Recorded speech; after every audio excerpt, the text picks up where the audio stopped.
Let's see if I can go here. Give me 2 seconds.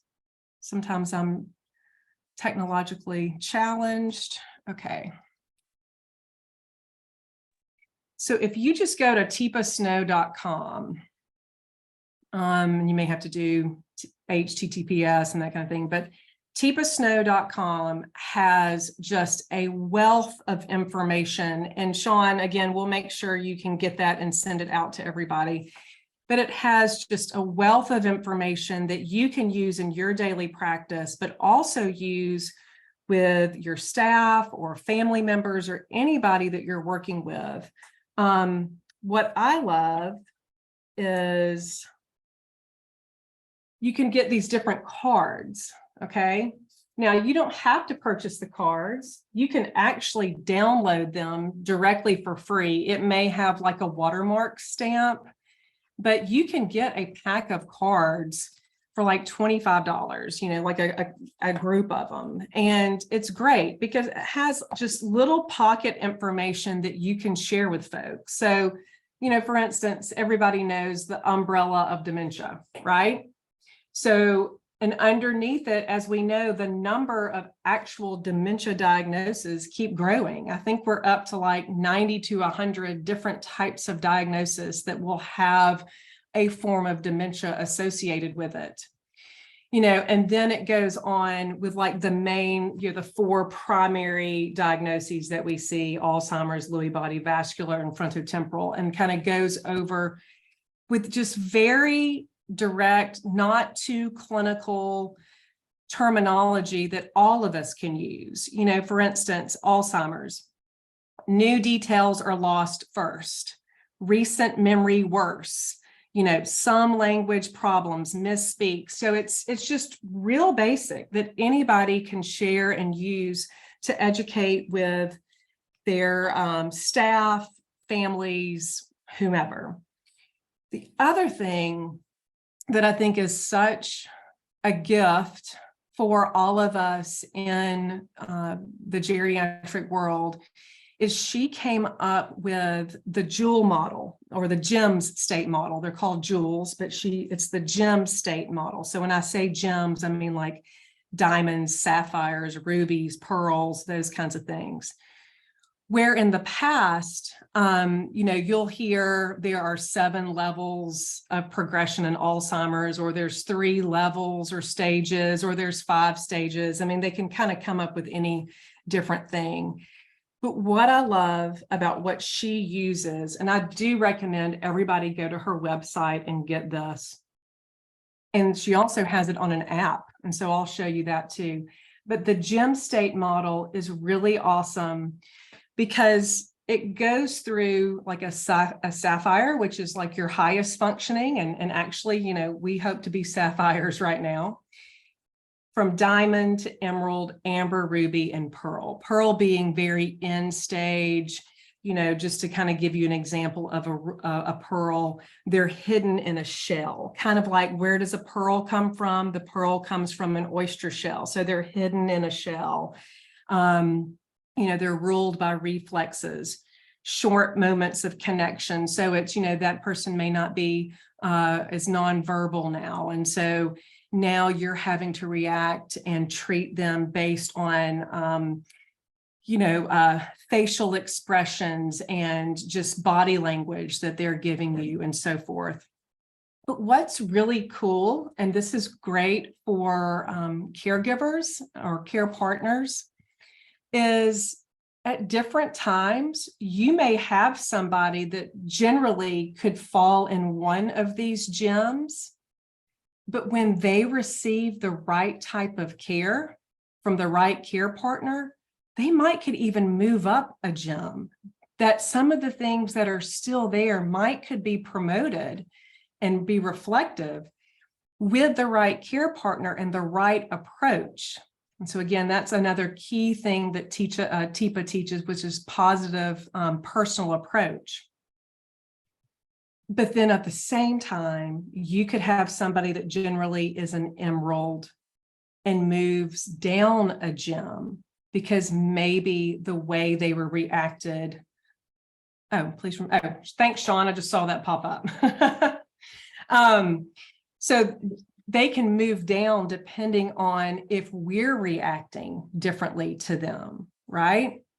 And the whole thing with Teepa and what she is promoting to everybody, whether you're a trainer or you're just going to her website to get information, to learn more, maybe you're a family member with a new diagnosis, is that this is just ever flowing. And these people still, even with these very severe neurocognitive impairments, they still have wonderful things they can show us. They still can be a beautiful pearl. Pearls are beautiful, right? And then with the right approach, and that's what they call it, the positive personal connection and so forth, and positive personal approach. With the right approach, you can take these folks that are going through these, various degrees of impairment and help and care for them, maintaining their dignity and quality. And, a lot of times, if you've seen Teepa Snow, she'll come in and she'll kind of talk about how she, she'll take the hand of somebody and that person may need to brush their teeth.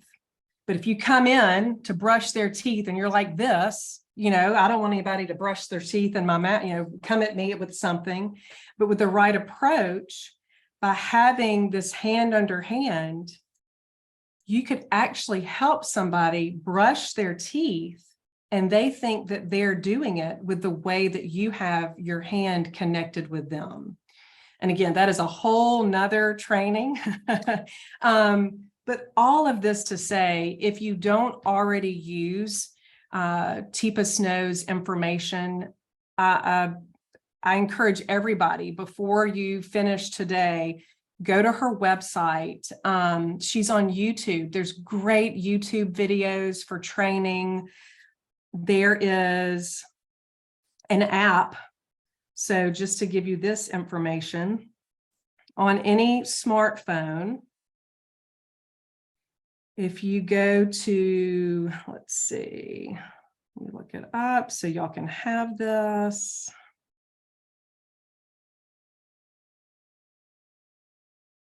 Here it is.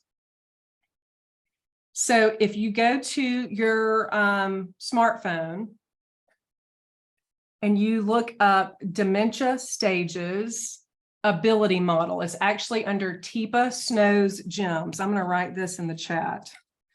Teepa Snow's gems, and it'll say dementia stages ability model. This is a free app. It's a great app. It's a free app, and it has everything that's on this card right there on your phone. So this is great. You pull it up, and there it is. So she's got the models on there. You can go through here. You can learn about the different models. So, and then she'll have a video with it, what things you need to observe, all this stuff. It's really, really cool. So if anybody has a question about that, please stop right now. Let me know. Because I think what she does with the gem states has really revolutionized how we care for folks living with dementia and how we can approach them and recognize that it's our approach and things that we can do differently to help them even maybe, improve in a state or what have you. So anyway, lots of great information.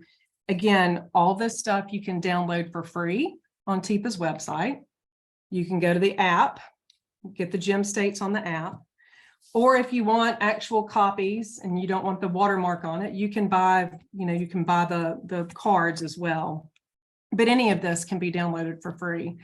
I feel like Teepa's probably given away a lot of her stuff for years just because of her promoting and what she wants to do to revolutionize how we care and love for people with dementia, living with dementia. And so all of this, yeah, go ahead. All of this is available at teepasnow.com. Correct. Mm-hmm. I mean, teepasnow.com, and then of course the GEMS model, I put that information where they can look that up on the app, which is super helpful. Yeah, this is awesome. I mean, the app is worth the price of admission. Thank you. Yeah, and the app's free, so it's fabulous. And again, it's one of those things that it's not written in clinician world, you know, so family members, anybody can learn. It's just really wonderful. So I'm going to give y'all a little snippet of kind of how Teepa presents and how her training works. So what's great is a trainer, we have access to a lot of her, you know, all of her presentations that she provides. And it's a very interactive, we use snippets of videos of Teepa because honestly, she is the mastermind behind all of this and is better than anybody that can do this. But it's interactive. It's, again, I just feel like it keeps the learner learning. I mean, you're constantly learning and you're giving time. And so it's funny because, you know, in doing presentations for over 25 years, you know, you feel like you've got to hit every PowerPoint slide. You've got to hit everything that you do. What she teaches us is as your learners are learning, if what might take an hour takes 2 hours, well, then do it. Or maybe you only get so much because your learners are so interactive and they're learning different things. In our organization, we have myself, Nicole Crawford, who we call our dementia whisperer. She's also a certified trainer. And then we have Taylor McElmurray on our team that's a certified consultant. And to give you a little bit of idea between trainer and consultant, Nicole and I were able to sit for training because of our experience in gerontology and clinical experience and background in education. Taylor was able to sit as a consultant. She, you know, has a marketing degree. She hasn't worked in memory care, but she's doing a lot with learning how to do intake and so forth for our agency. So she was able to sit from the consultant role because the consultant role is really somebody coming in and interacting kind of in that beginning stages of things, like learning what the needs of the family member are and how to approach them and things like that. And since we have the 3 of us that are certified, we were able to apply and we met the criteria to become a positive approach to care designated organization. So we are the first in the state of Alabama to become PAC designated, and we were really excited about that. All right, I'm going to share screen and we're going to kind of go back and forth and you're going to get to see Teepa. And for those of you that haven't seen Teepa, she is wild hair and she doesn't hold back. So she is wonderful and you're going to get to see some of her and I'm going to interact and ask questions. So after this first video script, please answer. I'm going to ask a couple of things and I would love for you guys to interact with me. All right, let's see. Here we go. Sean, is everybody seeing that? Okay. What we're going to talk about now is the difference between normal aging and not normal aging. Now, understand, I did not say dementia. I just said normal aging, not normal aging, because one of our big misconceptions in this country is that if it's not normal aging, it's going to be dementia. And that's not true. So we've got to get that one off the table. So what I'm going to do very quickly is give you 2 quick little role plays that are going to take you through normal versus not normal. So I'll do normal first. I'm in the living room and I've been watching a TV program and the program finishes and I decide, you know what? I'm thirsty.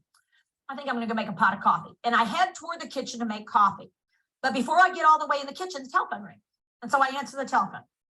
Hello? Oh, hi, sweetheart. How have you been? Well, yes, of course I know who it is. It's right on the tip of my tongue. Starts with B. Betty, of course it's Betty. Sorry. Recognized your voice right away, just couldn't think your name. Yeah, senior moment. Huh? What? Oh, no, I'd love to get together. Oh, today?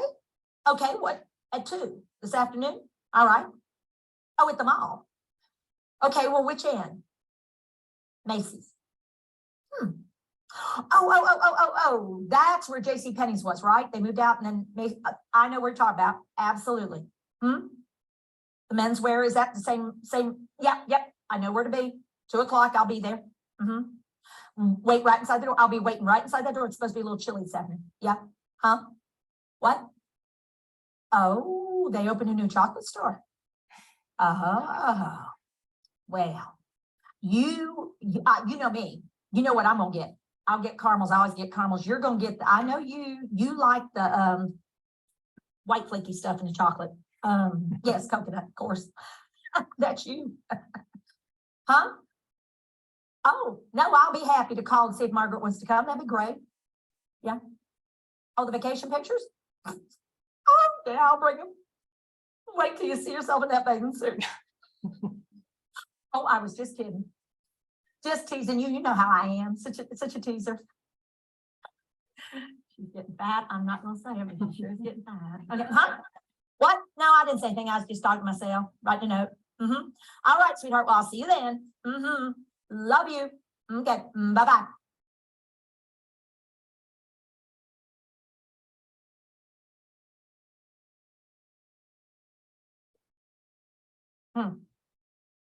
What did I come in here for? Okay, hang on. Let me think here. I was in the living room. I was watching the TV. Program ended. Oh, if Betty hadn't called, I'd been able to remember. Okay, let me think on this. Here. Okay. I was in the living room. I was sitting right here.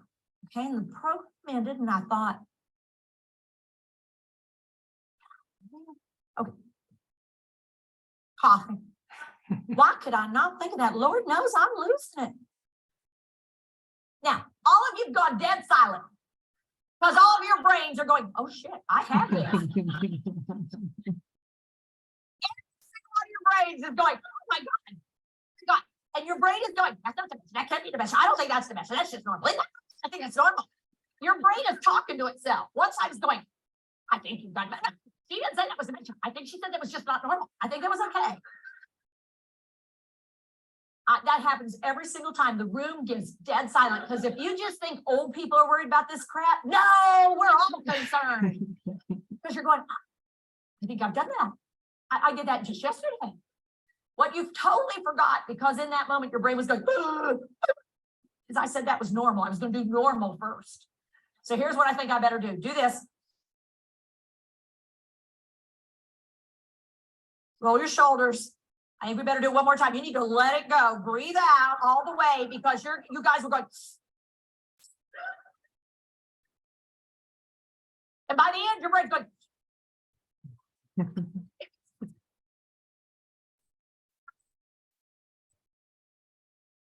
Especially when I had to come back and sit in the chair. You're going, oh my God. So.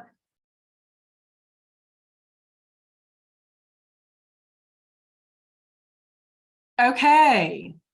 First, I do think we all need to take a deep breath. Okay. It's Monday, right?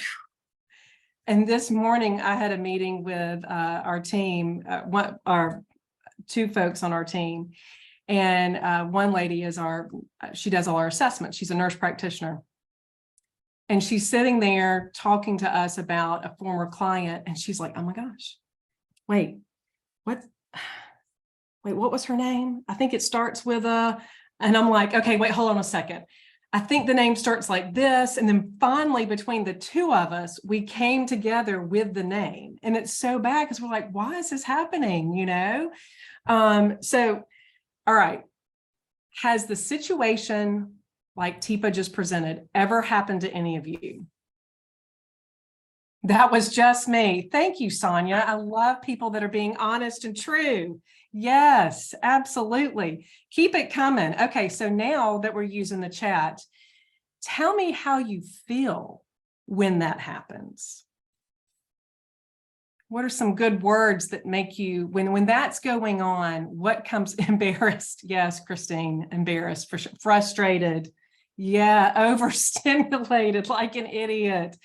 Okay, yes, all of them inadequate. These are great ones. Y'all are awesome. Thank you so much. Absolutely. So think about this. Why? And I think some of y'all, I mean, some of you have hit on this. Why do you think this happens? Why do you think this happens? We don't have dementia. So why do you think this happens? System overload. Sonia, you are getting like, not everybody's offering information, but Sonia's like first. Yes, overstimulation again. Yes, short-term memory is the first to go. Well, we're going to pretend like that's not it. Busyness. Yes, absolutely. So what we've got going on is our calendars. This thing may be one of the worst things that has ever happened to us. We can't live without it. But boy, do people expect us to be connected all the time, right? And then, okay, so then I have two responsibilities right here, right? I've got my own responsibility for myself, my family and so forth. So we're always just like going from point A to point B and point C and everything else. So everybody that y'all, yes, too much on our plate. Thank you, Alice. Busyness, overstimulation, stressed. Stressed is a huge one. Let me show you another slide that I love to use that Teepa has. And my staff knows that I love to use this. Our attention is divided. Yes, everybody is just spot on. I'm sure a lot of y'all have seen samples of PET scans, of brains, so this is like a normal brain. This is kind of early stages. This is later stages. And this is a child, okay? And I'm not talking about the brain slides that you see the atrophy of the brain. This is the chemistry going on in the brain that the PET scan's picking up. We can find that a care partner, whether it's an informal care partner, too many boxes open, yes.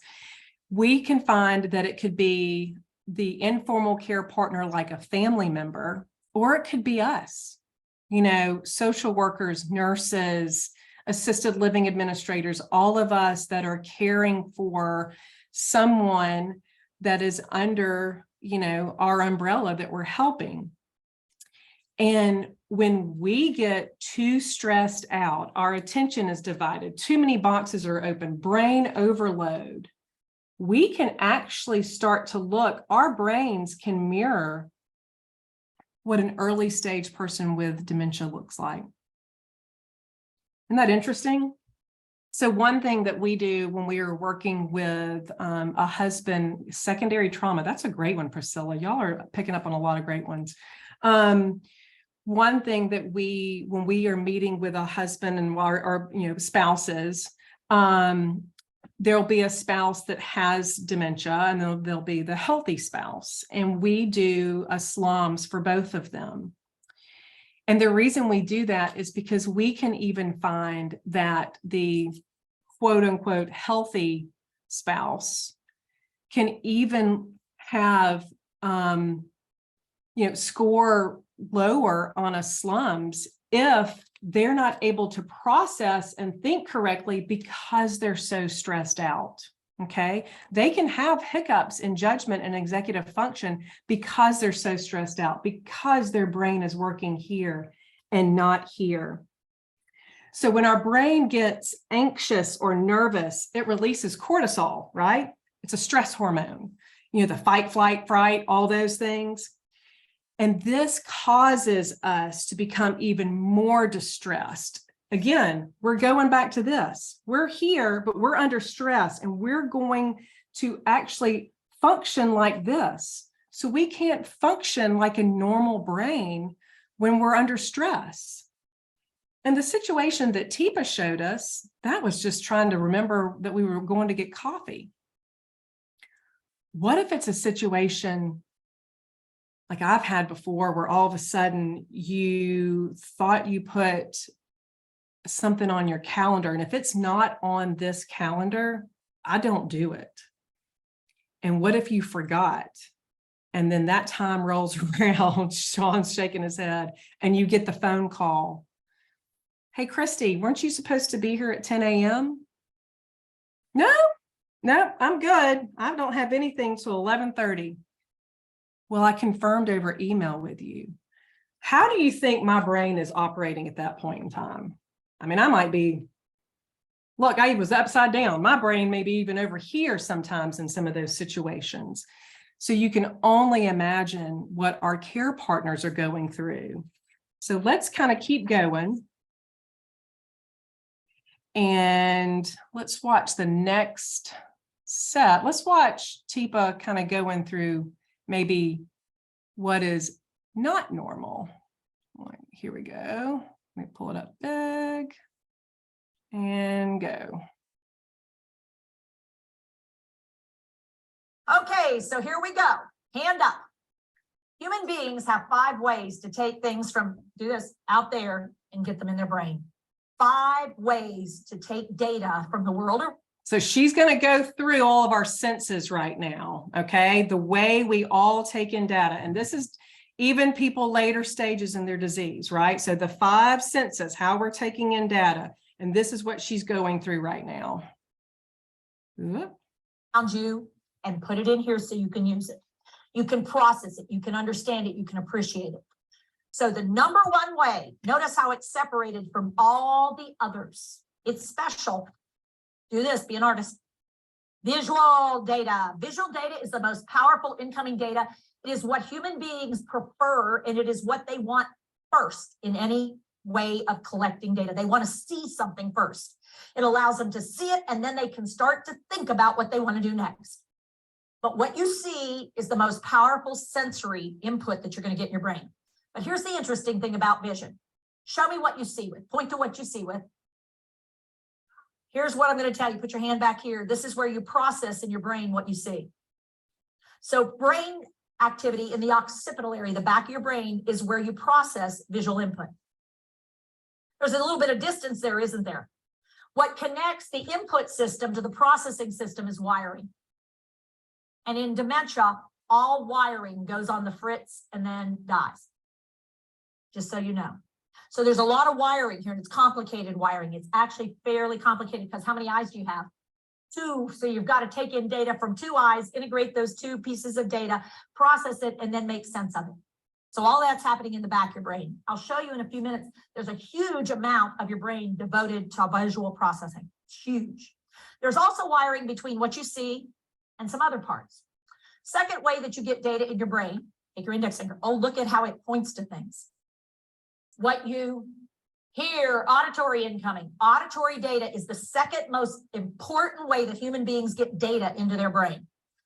Auditory. But if you hear a sound off to the side, what will you immediately do? Look, because this is primary.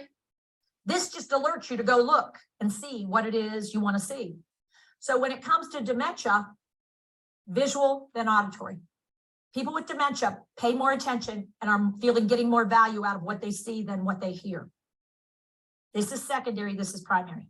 Guess what caregivers like to do a lot though? Do this. Y'all love to run your mouth. You think they're paying attention to what you're saying. What they're doing is watching you when you're saying it. And they're picking up on your visual cues, but they're missing the content cues. Do this. So take the weapon that you've created, put it to your head, and pull the trigger. Because what happens is we think they're processing what we're giving them verbally, and what they're really processing is how we look visually and how we sound, but not necessarily the content. And because we're not on the same page, they're not getting this, they're getting this. We think they're getting this. This is not going to match. Who has to change? We do. So we have to use less of this and start with this and learn to use visual more than auditory. Third way you get data in, auditory. Put your hands right here. Your temporal lobes. Both sides are involved, but they're very different. This side is very different than this side. How many ears do you have? 2. All forms of dementia, all forms attack the brain asymmetrically. it means it attacks one side of the brain more than the other. That's how it works. It hits one side and then it spreads more. So what happens in general, the left side of the brain is generally attacked sooner and faster and more devastatingly than the right side of the brain. We don't know exactly why, but most patterns of dementia attack, you're going to see more on the left than on the right. Left, right, language areas, but they're different. We'll come back to that in a little bit. Third way that you get data in your brain, take that middle finger, drop it down and touch it to the back of your other hand. Now, this is actually complicated, and this is one of the most complicated, and it also takes up a lot of brain space. This is sensory motor. You feel something, you do something, you do something, you feel something. They're wired together so that when you feel something, if you like it, you do more of it. If you don't like it, you stop doing it. So when you feel something, you do something to change or encourage or facilitate what you're feeling. And if you don't like it, you don't do it anymore. Here's the biggest challenge of dementia care. Turn to the person next to you. You can do this to yourself, but pretend. Will come up this time. Thanks.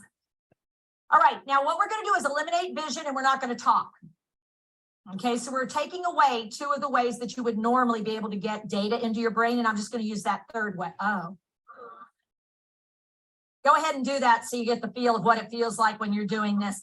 So you can already tell where I'm going with this. This is not a good one to start with because most people are not fond of the idea of starting an interaction like this.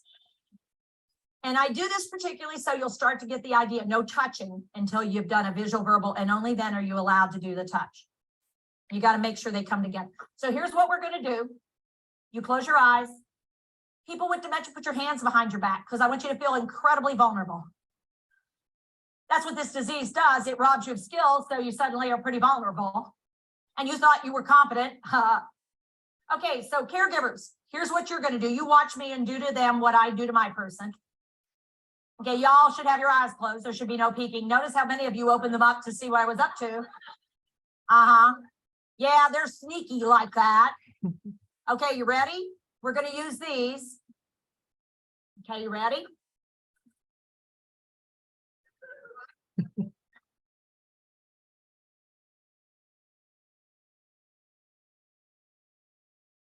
And now one more.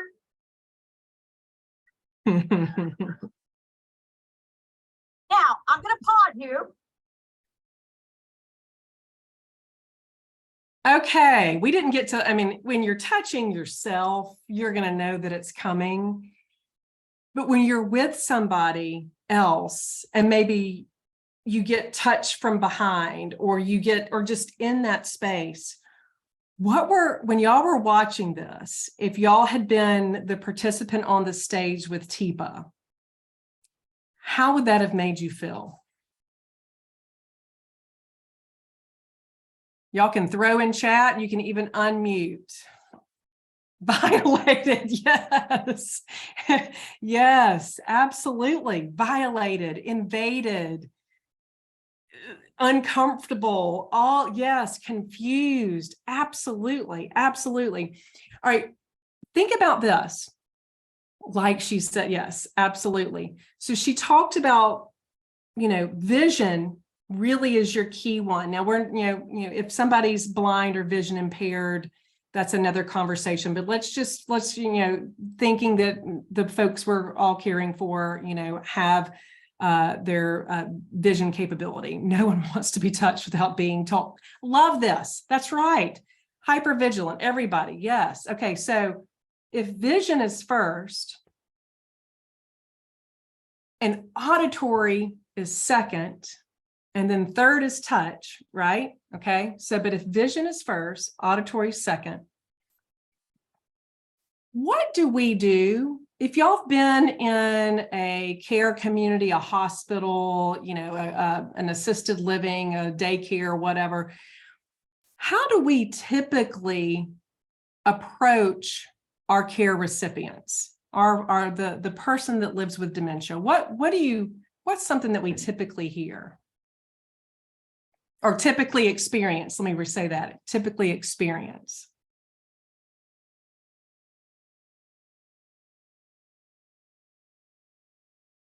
Do you mean their reaction to us or? No, how do we typically find- go in? Like, so if we see somebody, good thing, Sean, good clarification. If we see somebody and we know that we've got to go help Miss Betty, it is time for her bath. She doesn't like baths, but it's time for Miss Betty's bath. What do we typically see when we walk in? Wave, say hi, Miss Betty. That's right, right. Now, what if Miss Betty's back is turned to us? Yep, great. Samantha and Hillary, y'all can come work with us. Absolutely. We typically greet them by telling them who we are and why we are there. That's right, that's right. So let me kind of pause for a second. What is the first thing? Yes, Alice, thank you. Get her attention. Get her attention. We want to approach Miss Betty, but do we want to come into Miss Betty like this? Hey, Miss Betty, I've got to help you, Miss Betty. I've got to help you. Like, how awful was that, right? Nobody wants my face in their area or anything like that. So one of the things Teepa is going to talk about, and I'm kind of jumping around through a lot of different training because we only have so long, but one of the big things that she talks about, and you're thinking of visual, auditory, and touch, is we're not going to touch them until we've done what? Like y'all said, get her attention and things like that. So one thing she talks about is if you guys are Miss Betty, I'm over here and I'm going to stand in a comfortable space, give 6 feet or more. Okay. And instead of coming in like this, I'm coming in a non-confrontational stance. This is confrontational stance. This is kind of a welcoming stance. So the person that I'm coming in still feels like, I'm not coming at them, I'm with them. So I'm going to get their attention first, right? Hey, Miss Betty, I'm Christy, right? So I may not be telling them, exactly what I'm coming to do. If I walk in right now and go, hey, Miss Betty, I'm Christy, and I'm going to come give you a bath. Do you think she's going to back off? I've got to build that relationship with this person. So it's all about, it may take 5, 10, 15 minutes on the front end, but eventually with the right approach, letting her feel in control. And when I come over to Miss Betty, if she does shake my hand, I'm going to come to the side of her and I'm going to approach to the side. So she sees me over here versus like this. Nobody wants that, right? So I'm over here and Miss Betty still feels like she's in control. I'm not in a stance where I'm going to come after her. And I'm going to build a relationship with her first. Miss Betty might have lived in this community for 5 years, but today she probably doesn't remember who I am. So I've got to build this relationship with Miss Betty through positive, letting her see me in a non-confrontational stance, being, right next to her, even below. And then starting a conversation like, hi, Miss Betty, I'm Christy, and I'm going to come in. And if she'll let me shake her hand, I'm going to shake her hand. And then I'm going to use the hand under hand approach. And I'm like jumping all over the board. So this is going to be a lot of information. But where she feels like she's in control, but I'm right here with her. Okay. So that at any given time, if I need to help her stand up, if I need to help her brush her teeth, if I need to help her brush her hair, what have you, she can feel like she's doing it. But I can't come in with that task. I can't come in with, I have to know my agenda, don't show your agenda. No, don't show. So I can't come in with, I'm giving you a bath, Miss Betty. That's not it at all. I know that agenda and I've got to use these approaches from a positive standpoint, also understand where she is on the jewel codes and what's going to work to help her accomplish this goal, right? So a lot of what she said, I know we're kind of coming to, towards the end where we're going to, well, I guess we got a few more minutes, don't we? Anyway, all of the things that Teepa presents and provides, get in their level, sit and build relationship with her. Thank you, Alice. Absolutely. We all have to, when you start recognizing where, wheelchair, wow. Okay, you really experienced Teepa. Okay. Andres, can you, and if I messed up your name, let me know. Can you share more with this experience? I would love to know more of what happened. Where do we have Andres? No, maybe not. Well, that was a very traumatic experience if you were strapped in a wheelchair with goggles. And so probably what she was even sharing with you as far as the vision with the goggles is one thing that Teepa talks about, particularly through the gyms, is as we age, when we talk about the visual, what our field of view is. So this is one thing that I'd like for us to kind of end on today. And we use this a lot with our team. So if you do like this, if you put your arms out, this is what, somebody in their 20s, 25, 30 has the highest visual acuity, okay? So their peripheral vision, and if you can see your hands moving, then you've got pretty good vision, visual acuity, right? Or field of view, excuse me.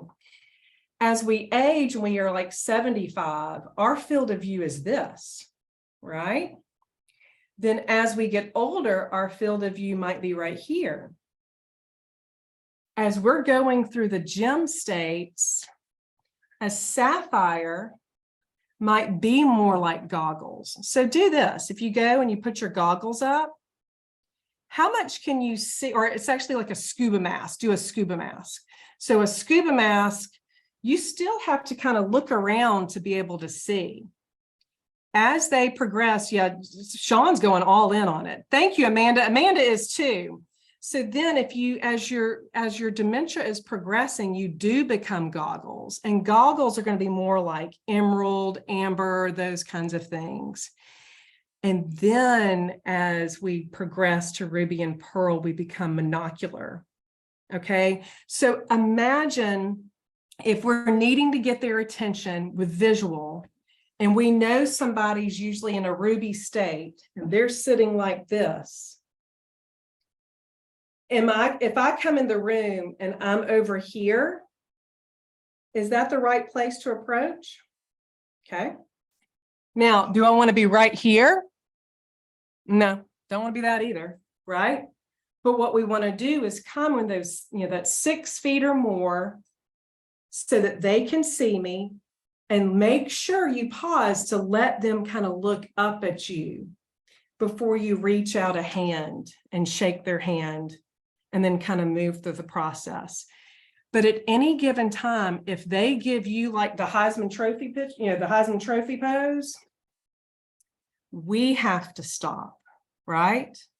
And kind of take a deep breath, and try to build that connection with them. Maybe they're not ready for a handshake. Maybe it's more that we've just got to say, oh, Miss Betty, I really like that pink shirt you have on, and then she might, oh, do you like pink? Oh, I really like pink. So when I think of pink, I think of Valentine's Day. Do you like Valentine's Day? Do you like hearts or balloons? And kind of get them starting on a conversation or things like that. It's all in ways that you can build that positive connection with them. So all of Teepa's information is learning how to approach, care, and educate family, care partners, what have you, on where someone is, you know, in their journey. Their journey can kind of move around within these gems, but then also just using basic information. None of this is like, you know, super medical, you know, medical terms or medical terminology, or, you know, something that you read out of a journal article or whatever like that. It's very basic, common sense things. But when we're a care partner, particularly in a community, our focus is to go in, get that bath, right? What happens when we run in there, we don't use these approaches? So let me just ask that. What happens? Let's say we just go in there with our agenda. We've got to give Miss Betty a bath. And we go up to her. Miss Betty, come on, it's time to take a bath. Miss Betty, come on, we got to take a bath. It's time to take a bath. You haven't had a bath since Wednesday. We damage relationships. Thank you, Samantha. What else could happen? Damage trust, aggressive. Thank you. So let's say damage trust, aggressive. So if somebody feels damaged, if somebody feels violated, if somebody feels like that, what might they do? No cooperation. That's right. What might they do? Act out. Thank you. Hit. That's right. Become. Okay. So then what happens to that person with dementia? How do they get labeled? Yep. Violent. That's right. Combative. Yep. So what happens to that person? Now that they're combative, what do we like to do with those combative folks? Yep. Yep. We're going to send them to psych. We're going to do all those kinds of things. Discontinue service. Yes, absolutely. Everybody's saying the right thing. So what could have happened? If we had approached her the right way, it took a little more time on our end to do this in the beginning. Cooperation, that's right. And then we, you know, it may take a little while, and then we get to the point where she is taking a bath. And taking a bath can be a little bit of a process, right? And we want her to be able to do as much as she can. But now, this Amber Ruby, who could have been sent to psych for no reason, is now clean and she's going to the activities today, right? A lot of behaviors that we find are our fault. They're our fault. We did this to that person. Right? Approach them like you would anyone else. Person-centered, yes. Approach the person differently to build rapport. We do our part to, yes, thank you. Y'all have been amazing. But all of those things, you're going to learn some great tips. And I do encourage everybody, follow her YouTube channel, get on her newsletters. They will have continuing education programs all the time. Her videos are so wonderful. They can be 5, 10, 15 minutes, and you can look up whatever it is. Maybe it's, you know, resistant to toilet, or, you know, shaving, or just any little thing. You can look those things up, and it's something so useful that you can provide family members or the care partners that are in your team. So let me make sure I've got. Yeah, so I'm going to copy this HTML or whatever this is. Here we go. So here is her website. And just to, yep. And then just to, you know, you've got the gems on there again. And just one last second to, I'm going to show you what her homepage looks like. So all of here, you know, there are so many different things, but if you go to what is dementia? So you've got, here we go. There's learn about dementia. There's the gyms, there's books, there's all kinds of things. And then if you go to shop, maybe my phone, if it'll go there. Okay, here we go. Well, for whatever reason, that's not doing that right now. But you can look in here and find a number of different things. So there's, you know, there's blogs, there's podcasts, there's just a lot of different resources there for a variety of folks. So it can be for the family member, it can be more for all the professional team like you guys, but it's a wealth of information. So hope y'all enjoyed this and y'all got a little something. It was a little kind of, it's hard to take, you know, one of her programs and really kind of dial down along with sharing all this other information, but I hope you found it useful. And our team, of course, is available to, you know, we provide training, you know, 4-hour, 8-hour, even 2-day training for, you know, clinical teams, assisted livings, hospice, home health, you know, anybody in the healthcare system. And then we also can provide it for family members and even provide it for employers. So, you know, if you work with an employer and they offer like an employee assistance program and you've got, I mean, as we all have, you know, I'm a family caregiver, you know, I'm a family care partner. I help my father, I help my mom, you know, I've helped other family members. I would assume that most everybody on this call or on this Zoom today has helped a family member. And if you haven't, you will, because you're in the healthcare field and they're going to call on you. So anyway, this is great information to share. So thank you so much, Sean. And I hope y'all got information from today. Well, according to the comments, if you're reading them, thank you. Excellent. Good. Excellent. Loved, very enlightening. I mean, it was terrific, as I knew it would be. And I'm so pleased to have watched your company and your services and service offerings grow over the last 10 years, I guess, or 12 it's been now. And I appreciate you sharing this information, which is so vital and so well received. And we may look to you to do some billing talks for us in the future. But as it is, we're running a bit over. I think everyone's got the password is Life Care. That's the name of Christy's company. If you're looking for her, you can find her at Life Care for Seniors. And that's with a capital L, Life Care, one word, Life Care. I'm actually, let me put it in here. We actually, because we're not just helping seniors anymore. Oh, good. Yeah, we are Life Care Solutions. So we're still terrific. a LLC, Life Care for Seniors, but we are LCS Care Solutions now because we find that we're working with younger people and complex care challenges doesn't just, you know, focus on seniors. So, well, that's great. Yeah. Yep. I'm so happy for you and so appreciative of you for doing this for me and for our attendees. We had about 80 folks on today. They're starting to leave. Unless anyone has something to ask Christy, and I wish you would, then we're going to end today's meeting and wish you all a happy